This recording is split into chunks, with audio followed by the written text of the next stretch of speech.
For decades, the German High Command, the most respected and feared military mind in the world, studied America. They read our journals, they watched our men train, and they came to one simple conclusion. We were a nation of soft, undisciplined shopkeepers. They believed we were not and could never be true soldiers. They were fatally wrong, and the story of exactly how they discovered their mistake, the specific moments that shattered their worldview, is a lesson in American grit that every one of us should know. It's easy to look back now with the clarity of history and call it arrogance, and perhaps it was. But in 1941, their assessment wasn't just cynical, it was, by all European standards, entirely logical. The German officer corps was the product of centuries of Prussian military tradition, a system that prized iron discipline, sacrifice, and a deep, almost spiritual understanding of warfare as an art. They looked across the Atlantic at America and saw a nation they simply didn't recognize from a military perspective. They saw a people obsessed with comfort, with individualism, with profit. A nation that hadn't fought a major war on its own soil since the 1860s and seemed to them to have forgotten how. What they saw in our military only confirmed their biases. In 1941, as Hitler was unleashing the largest and most brutal invasion in human history against the Soviet Union, the United States Army was, frankly, a bit of a joke. It numbered about 1.6 million men. To put that in perspective, that's larger than the Army of Portugal at the time. Our tanks were often obsolete, thin-skinned machines that would have been coffins on a European battlefield. Our officers, many of them fine and decent men, hadn't seen a real fight since 1918, a full generation ago in military terms. The Germans, by contrast, were the undisputed masters of the world. They had crushed Poland in a matter of weeks. They had humiliated France, a nation with a proud military history and a massive army, in just 6 weeks. As 1941 drew to a close, their armies were at the very gates of Moscow. They had rewritten the rules of war with their blitzkrieg, the lightning war. So when the news of Pearl Harbor shattered the peace on December 7th, and America was suddenly, violently, thrust into the global conflict, the German planners in Berlin did their sums. They added this new enemy to their global chessboard and concluded it changed almost nothing. In their minds, the war would be over long before America could ever matter. They estimated it would take us, at a bare minimum, 2 to 3 years to raise, train, equip, and, most importantly, transport a meaningful army across the vast Atlantic Ocean. By then, they reasoned, Russia would be broken, Britain would be starved into submission by their U-boats, and the war in Europe would be decided. Germany would be the unassailable master of a fortress stretching from the Atlantic to the Ural Mountains. This was, perhaps, the single greatest miscalculation in modern history. And the German realization that they were not fighting the America they had studied, but an entirely different and more terrifying kind of enemy, didn't happen all at once. It came in a series of powerful, world-shaking shocks. Shocks that began not with the thunder of guns, but with the quiet scratching of a pen on a piece of paper in an intelligence office in Berlin. The very first cracks in Germany's confidence came from their own analysts. These were meticulous, professional men sitting in dark offices, staring at reports from agents in America, at shipping manifests, at radio intercepts, and at public economic data. The numbers they were seeing, they just couldn't be right. They checked their math again and again. They had to be propaganda, bluster, the typical American bravado. They were reading reports that American shipyards, yards that had been half dormant just a few years before, were now building cargo ships, the famous Liberty ships, at a rate that defied physics and all known industrial practices. They weren't just building them in the traditional sense, they were assembling them, like a child's model kit. Men like Henry J. Kaiser, an industrialist who had never built a ship in his life, were applying American mass production techniques, welding entire hulls in massive prefabricated sections. A ship that used to take a European yard half a year to build was now sliding into the water in less than 2 months. Then it became 1 month. Then, in one famous case, a ship, the SS Robert E. Peary, was built from its first keel plate to its launch in 4 days and 15 hours. The German U-boat wolf packs were sinking Allied ships at a horrifying, unsustainable rate. It was their single best hope of defeating Great Britain. But the analysts in Berlin did the new math, and their blood ran cold.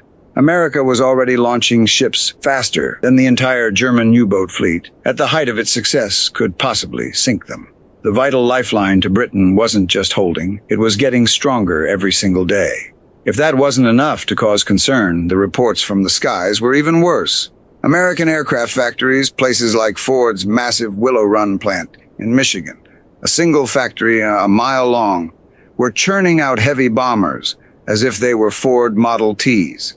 The Germans were told that America was producing more B-24 Liberator bombers in a single month than Germany's entire annual output of all heavy bombers combined. It was fantasy. It was simply impossible. Germany, after all, had the most advanced and efficient industrial economy in Europe, one that had been meticulously organized for total war since 1939. And yet these reports insisted that America, while fighting a two-ocean war and supplying Britain and Russia, was still outproducing the Third Reich by a factor of 3, 4, and in some critical categories, 5 to 1. And then there were the tanks. The Germans loved their tanks. Their panzers were their armored knights, masterpieces of engineering, built by skilled craftsmen with a kind of lethal artistry. The American approach was different. They were building M4 Sherman tanks on an automobile assembly line, treating them not as artisan weapons, but as simple, rugged, replaceable tools. The numbers were fantastical. 10,000, 20,000. By the end of the war, over 50,000 Sherman tanks. The German planners checked, rechecked, and finally, with a growing sense of dread, had to confirm the numbers were real. America wasn't just building an army. It was building an avalanche of steel. This was disturbing, deeply disturbing. The mathematical implications were unavoidable. War, after all, is a brutal equation of men and material. But the German High Command held onto one crucial belief, a belief that had served them well for a century. Material is not everything. You can give a shopkeeper the finest rifle in the world, but that doesn't make him a soldier. You can give him a tank, but it doesn't make him a tanker. The real test, the only test that truly mattered, would come on the battlefield, and in the dusty, sun-baked hills of North Africa. In early 1943, it looked, for a horrifying moment, like the Germans were absolutely right. The first major clash between German and American ground troops in the European theater was a disaster for the United States. At Kasserine Pass, in the rugged mountains of Tunisia, the green, untested American forces ran headlong into the hardened, sun-baked veterans of Erwin Rommel's legendary Africa Corps. The result was a rout, a humiliation. The Americans were poorly led, their units broke and ran, and they left behind a staggering, embarrassing amount of brand new equipment. German soldiers, picking over the abandoned American tanks, guns, and trucks, felt their confidence surge. This was the enemy they had expected. Soft, clumsy, poorly trained, and lacking the will to fight. German veterans of the Eastern Front, men who had survived the frozen hell of Stalingrad and the massive, grinding tank battles of Kursk, found this new enemy almost laughable. The Russians. The Russians were something else entirely. They were, in the German view, fanatics, almost subhuman in their willingness to die. They would charge directly into machine gun fire, they accepted horrific, unimaginable casualties, and they just kept coming, a seemingly endless tide of humanity. The Americans, by contrast, seemed overly cautious. They were, as one captured German report famously put it, lacking in fanatical determination. So the German High Command settled on a new, comfortable assumption. Yes, the Americans had a lot of stuff, an absurd amount of stuff, but that stuff would be squandered by poorly trained soldiers and clumsy amateur officers. The German Soldat, the professional fighting man, with his superior training, his tactical excellence, and his battle-hardened courage, would easily offset the American material advantage. Quality, they believed, their entire military doctrine was based on it, would always beat quantity. This assumption held, more or less, through the tough, grinding, bloody fight up the boot of Italy. American forces were learning, yes, They were getting better, tougher. They were demonstrating a disturbing, un-German-like ability to learn from their mistakes and adapt their tactics on the fly. But the fighting was slow, it was costly, and the Germans were masters of defense. It was a fair fight. This comfortable belief, this last pillar of German strategic confidence, held firm all the way until the gray, overcast morning of June 6, 1944. And in the days that followed, it wasn't just cracked. It was vaporized. The true earth-shattering revelation of what America had become didn't happen on the beaches of Omaha, though that was a story of grim, unbelievable courage that we all know and honor. No, the real shock, the one that broke the German military mind, came in the days after the landing, as German commanders in their bunkers tried to understand what exactly they were now facing. The scale of the invasion fleet itself was a marvel. Over 5,000 ships, an armada so vast it choked the English Channel, an operation of logistical coordination that no military in history had ever even attempted, let alone pulled off. But again, scale alone could be explained by America's factories. What truly broke the German commanders, what made them realize the war was lost, was not the scale, but the philosophy. It was the systematic, almost casual, and utterly brutal application of industrial power to solve every single military problem. Let me paint you a picture of what a German commander, a veteran of France and Russia, saw in the hedgerow country of Normandy. In the European way of war, artillery was a precious, almost surgical instrument. You husbanded your shells, you fired for effect at specific high-value targets. You carefully calculated your supply because you knew that every shell fired was one less you had for the next battle. The Americans. The Americans operated under a completely different, and to the Germans, an insane set of rules. When an American infantry platoon, moving through those thick, ancient hedgerows, ran into a single, well-hidden German machine gun nest, they didn't do what a German or Russian platoon would do. They didn't try to outflank it. They didn't launch a brave, costly frontal assault. No. The American platoon leader, a 22-year-old lieutenant who might have been selling insurance a year earlier, got on his radio. First, he would call for his own company's mortars. If that didn't silence the gun, he'd call the battalion's heavy mortars. If the machine gun was still firing, he'd get on the radio to divisional artillery. Within minutes, an entire battery of 105mm howitzers, maybe 12 guns, would unleash a furious barrage, firing more shells in 10 minutes than a German division might receive in an entire week. If the target was still a problem, the call would go out for air support, and a flight of P-47 Thunderbolts, J-bows as the Germans called them, would appear, loaded with 500-pound bombs and rockets. And if they were anywhere near the coast, they'd even call in naval gunfire from a battleship or a cruiser sitting offshore, firing shells the size of a small car, shells that didn't just explode, they erased the landscape. Only after the offending hedgerow had been physically obliterated from the face of the earth, reduced to smoking firewood and craters, would the American infantry get up and cautiously advance to the next hedgerow. To the German officers watching this, it was baffling. It was bewildering. It seemed cowardly. It seemed, more than anything, wasteful. They saw it as absolute proof that the American soldier lacked the basic infantry skills, the stormtrooper spirit, the courage to close with and destroy the enemy. But they also saw, with growing horror, that it was devastatingly, undeniably effective. American forces were grinding forward, slowly, yes, but inexorably. They were taking far, far fewer casualties than a comparable German operation would have cost. And the German defenders, the master race of soldiers, they were being systematically annihilated, running out of ammunition, running out of men, with no replacements in sight.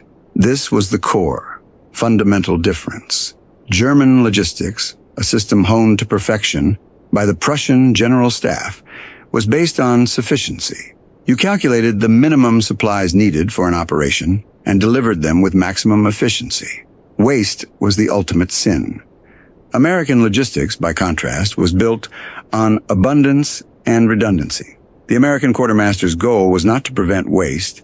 His goal was to prevent any possibility, however remote, of a shortage. German intelligence officers who captured American supply dumps sent back reports that their superiors in Berlin literally refused to believe.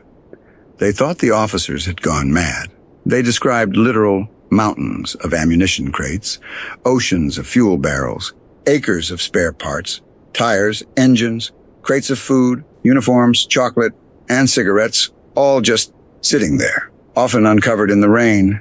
It seemed to violate every principle of military efficiency. But what it meant was that American units never stopped. They could operate at full intensity, 24 hours a day, indefinitely. They could afford to fire 10,000 artillery shells at a single, stubborn crossroads because it simply didn't matter. There were, quite literally, millions more. Shells on the way.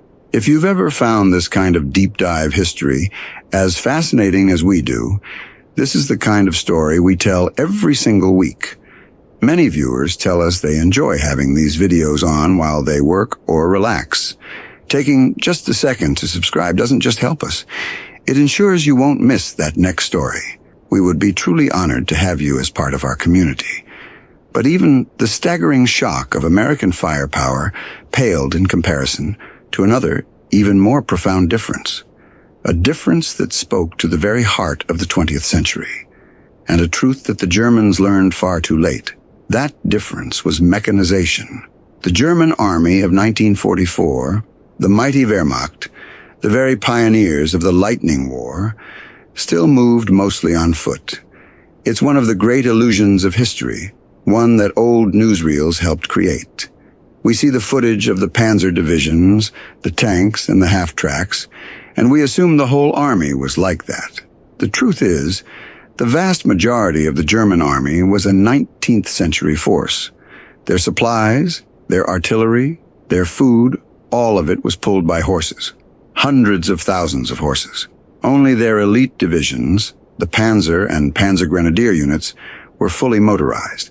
And even they were a desperate hodgepodge of captured French, Czech, and Russian trucks, constantly starved for the two things an engine needs, fuel and spare parts.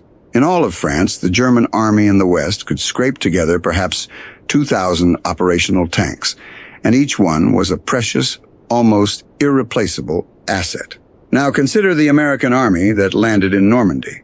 By late summer of 1944, they had deployed over 10,000 tanks, with more arriving on every single ship. But that wasn't even the real difference. The real difference was the humble truck. In the entire American army, from the division headquarters down to the rifle company, there was not a single horse, not one. Every unit was fully 100% motorized with standardized, brand new vehicles. The ubiquitous deuce-and-a-half truck, the Jeep, the half-track. The operational consequence of this was staggering, and it's what truly sealed Germany's fate. When a German division needed to move 100 miles to plug a gap in the line, they marched. It took them 3, maybe 4 days. They arrived on the front lines exhausted, their feet bloody, their horses spent. They needed to rest before they could even be considered combat effective. When an American division commander got an order to move 100 miles, he told his men to get in their trucks, and they drove. They arrived at the new front in 6 hours, fresh, fully supplied, and ready for combat immediately. This mobility differential meant the Americans could concentrate force faster, exploit breakthroughs with terrifying speed, and sustain an operational tempo that the German army, with its 19th century logistical tale, simply could not match. The German generals, the inheritors of Clausewitz, were playing a game of checkers, while the Americans were playing a new game entirely. A game played at the speed of the internal combustion engine.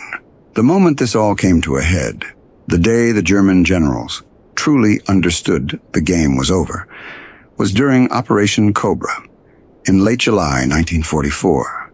This was the American breakout from the confines of Normandy. It wasn't just a battle. It was an industrial process of destruction. The Americans concentrated an overwhelming force, thousands of guns on a tiny, narrow sector of the front. Then they unleashed thousands of heavy and medium bombers to carpet bomb that sector, literally blowing the German defensive division, the elite Panzer Lehr, one of their best, off the map. It was said that men who survived were found days later, miles away, wandering in a daze, unable to speak. Then, through the gap, poured the armored divisions of General George S. Patton. And they didn't advance cautiously, the way they had in the hedgerows. They advanced at maximum speed. They didn't stop to fight strong points. They bypassed them, leaving them for the infantry and air power to clean up later. They drove deep, 50, 60 miles in a single day, into the German rear, cutting supply lines, overrunning headquarters, and shattering the entire German position in France. The German response was what they had always done. They tried to organize a counterattack, but it was hopeless. When their panzer divisions tried to assemble for their classic, brilliant tactical maneuver, American fighter bombers, directed by radio from observers on the ground, descended like hawks and tore their columns apart before they even reached the battle. When German commanders tried to coordinate a new defensive line, American signals intelligence, thanks to the codebreakers at Bletchley Park and in Washington, intercepted their messages, and Allied commanders often knew their plans before their own troops did. Field Marshal Gunther von Kluge, the commander of German forces in France, began sending frantic, desperate reports back to Hitler in Berlin. He described a situation that was not just a defeat, but a disintegration. His forces were being systematically destroyed, not in grand, glorious battles, but by a relentless, grinding, 24-hour-a-day attrition. He explained in stark, unforgiving terms that every engagement, even a local victory, resulted in a net loss for Germany. Every time his men bravely held a position, they expended irreplaceable ammunition. Every time they were forced to retreat, they had to abandon priceless equipment, tanks, and artillery that they simply could not replace. Von Kluge's reports are fascinating because he insists, almost to the end, that his men are fighting well. His officers are tactically brilliant. His defenses are professional. And he was right. They were some of the best soldiers in the world. But he concluded, none of it mattered. He was facing an enemy that could simply keep attacking, keep applying pressure, keep grinding, until the superior German soldier finally collapsed from sheer, utter exhaustion and depletion. The machine, the American machine, had come to collect. What followed in August of 1944 was the Great Pursuit across France, a chapter of the war that's often overlooked. This phase demonstrated American capabilities that truly seemed to violate the laws of physics as the Germans understood them. Patton's Third Army advanced hundreds of miles in just a few days, a spearhead of armor and motorized infantry that seemed to be operating completely independent of any supply lines. In reality, it was quite the opposite. This advance was sustained by the single greatest logistical achievement of the war, the Red Ball Express. With the French rail network completely destroyed by Allied bombers and the French resistance, the Allies created a massive, one-way highway loop. Thousands upon thousands of trucks, driven 24 hours a day, day and night, in a never-ending convoy, often by African-American soldiers, of the Quartermaster Corps, heroes who have seldom gotten their due, raced from the Normandy beaches to the front lines.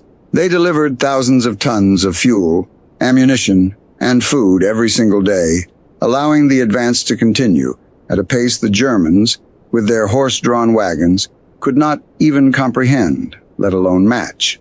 German commanders would set up what they thought was a strong defensive position along a river, like the Seine, believing it would take the Americans weeks to assemble the forces and the heavy bridging equipment to force a crossing.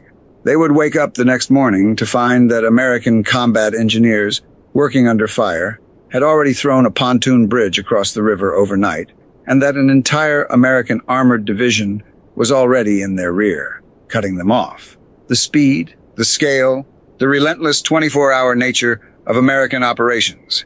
It suggested an army that had somehow conquered the basic, fundamental limitations of friction, fatigue, and logistics that had defined warfare for all of human history. It was around this time that German intelligence officers desperate to understand what they were up against, began to analyze captured American field manuals, and what they found baffled them completely. American doctrine assumed a level of material consumption that German doctrine considered wildly, catastrophically unsustainable. American planners, for example, calculated their ammunition requirements for an offensive at 2 or even 3 times, the rate that German planners considered a maximum sustainable level. American logistics manuals specified storage levels for supplies that German quartermasters would have been court-martialed for, seeing them as criminally wasteful. Even their philosophies on people and equipment were alien. The German army prized the experienced Lanzer, the veteran who had been with his unit for years and knew it inside and out. They also had master mechanics who could, with skill and ingenuity, repair a damaged tank on the battlefield. The American system was more industrial. It treated its soldiers and its equipment as replaceable parts. When a tank's engine broke down, they often didn't repair it in the field.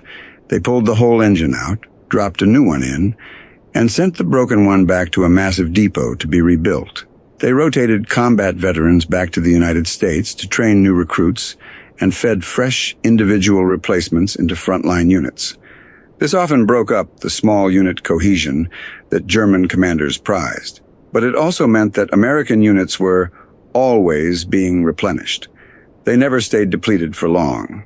The system was designed to maintain combat power at a steady, sustainable level, just like a factory production line. Every single American practice, from tactics to training to logistics, seemed to fly in the face of Germans' assumptions about military efficiency and tradition. But the cumulative effect was an army that could sustain a level of high-intensity combat indefinitely. A German division, after a major offensive, was spent. It was a husk. It needed weeks, sometimes months, to be pulled out of the line, refitted, and rearmed. An American division, after a major, costly battle, would be pulled off the line, refilled with new men and new tanks from the endless supply pipeline, and be ready to fight again in a matter of days. The question that tormented the German High Command in the fall of 1944 was a grim one.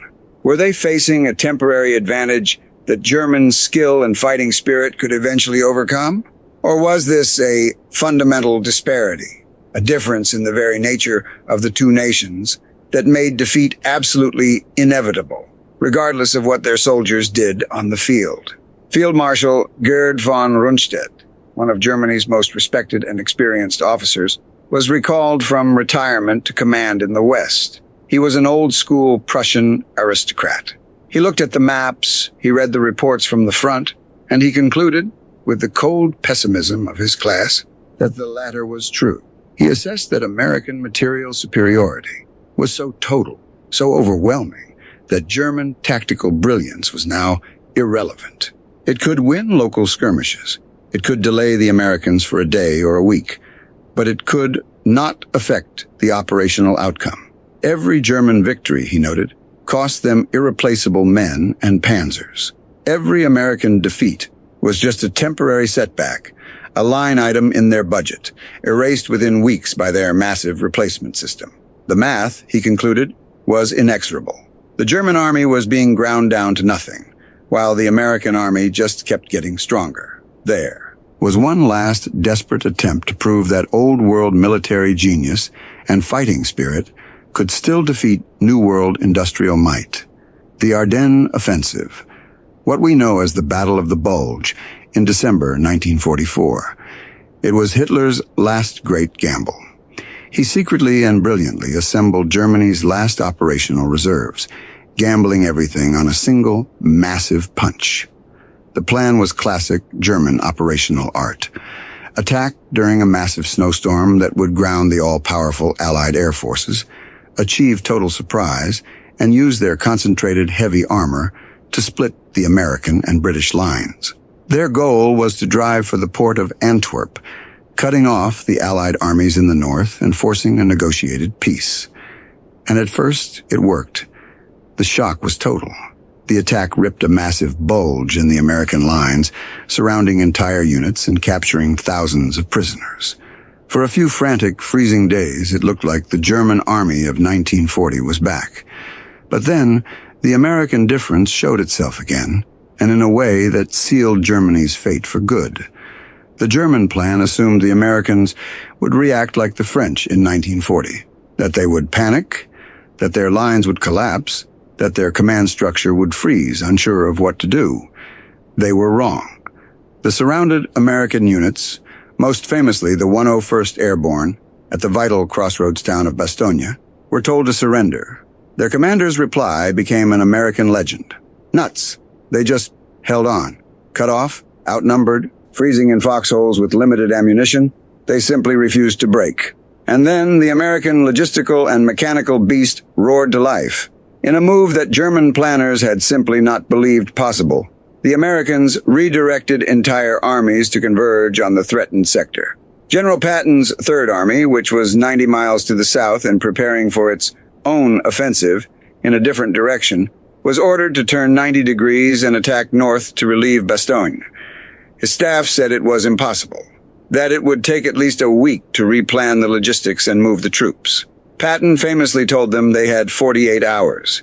His men got in their trucks, drove day and night on icy, treacherous roads, and smashed into the German flank, arriving with a speed that defied all European military logic. When the weather finally cleared, the skies filled with American and British aircraft. They didn't just attack the German front lines, they annihilated their supply columns. The elite German panzers, which had advanced so brilliantly, slowly, painfully, ground to a halt, out of fuel.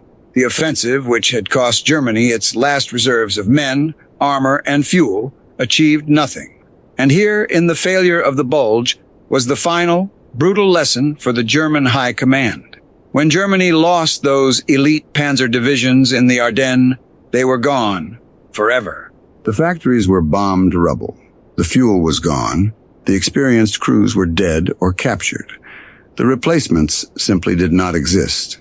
When America suffered heavy, grievous losses in the Ardennes, those losses were replaced within weeks. The replacement system, that vast industrial pipeline of men and material stretching 3,000 miles back to Detroit and Pittsburgh and Los Angeles, just kept flowing. A German tactical victory might destroy an American division, but that division would be rebuilt and back in the fight a month later.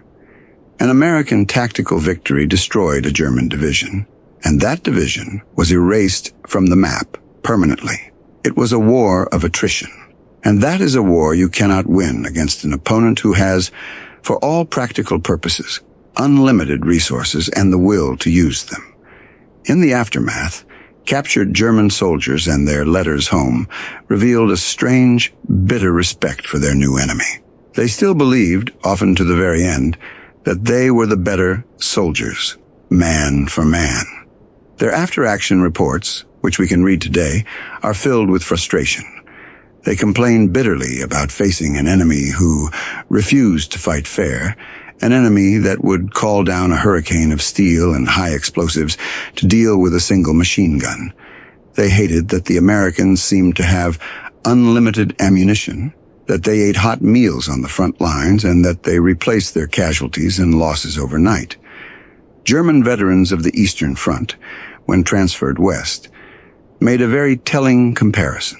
They said fighting the Russians meant facing human waves, men who could be mowed down if your defense was good and your nerve held. But fighting the Americans, they said, meant facing a machine.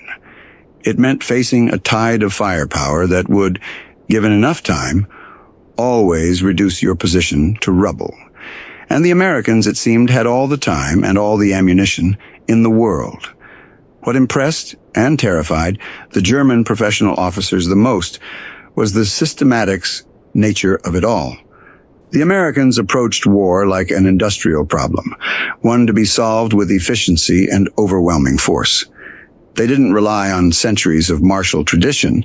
They created competent soldiers through standardized rapid training. They didn't rely on master craftsmen to repair their tanks in the field. They used standardized parts and simply replaced what was broken. They didn't rely on the individual swashbuckling brilliance of a few dashing officers. They relied on relentless coordination, on teamwork, on firepower, and on a system that was designed to minimize the importance of any one man. It was an army built not for extraordinary heroes, but for ordinary men, farmers, factory workers, clerks, and yes, shopkeepers, to do their job effectively, day after day after day. It was a philosophy that offended the German military culture, which was built on martial virtue and individual excellence. But it was also the philosophy that was winning the war in the most decisive and crushing way imaginable. The final months of the war in Europe were a grim formality. The German army was collapsing, fielding children as young as 12 and old men in their 60s, the Volkssturm, or People's Storm, armed with single-shot Panzerfaust rockets and a desperate, suicidal fanaticism. America, meanwhile, was deploying fresh, brand-new divisions equipped with the latest weapons, supported by an air force that owned the sky, and backed by a logistics system that ensured every GI was fed, armed, and supplied more lavishly than a German field marshal had been at the height of his power. The final symbolic act was the crossing of the Rhine in March 1945. The Rhine was Germany's last great natural barrier, the sacred river of German lore, protecting the heartland. The Germans defended it with the desperation of a dying animal. The Americans crossed it like it was just another industrial problem to be solved. They unleashed artillery barrages on a scale that dwarfed anything seen before in the history of war, constructing massive bridges under fire with an engineering speed that seemed, by European standards, to be a miracle. Within days, American armies were fanning out across Western Germany against a resistance that was no longer fighting, but simply dissolving. So when was the day Germany learned America was built different? It wasn't one single day. It was a cascade of realizations, a series of painful and shocking lessons. It was the intelligence analyst in Berlin, staring at shipping numbers that couldn't possibly be real. It was the veteran quartermaster in Normandy, walking through a captured American supply dump that was the size of his entire hometown. It was the frontline commander in the hedgerows, watching his best, most hardened position get vaporized by naval gunfire from a ship he couldn't even see. And ultimately, it was the field marshal, looking at the map in his bunker and realizing that the cold, hard math of attrition had already sealed his nation's fate. They learned that America had weaponized its entire economy, its very way of life, its belief in mass production and overwhelming force. They learned that our industrial system had created a new kind of warfare, one that made their traditional, centuries-old measures of skill and courage almost obsolete. They were, in the end, fighting an opponent that could afford to be wasteful, that could afford to make mistakes and replace its losses, because its resources were so truly, fundamentally, and unimaginably vast. It's a story from our parents' and grandparents' generation, but it's one that speaks to the unique, powerful, and sometimes terrifying character of this nation. If you've enjoyed this look back at our history, we hope you'll join our community by subscribing.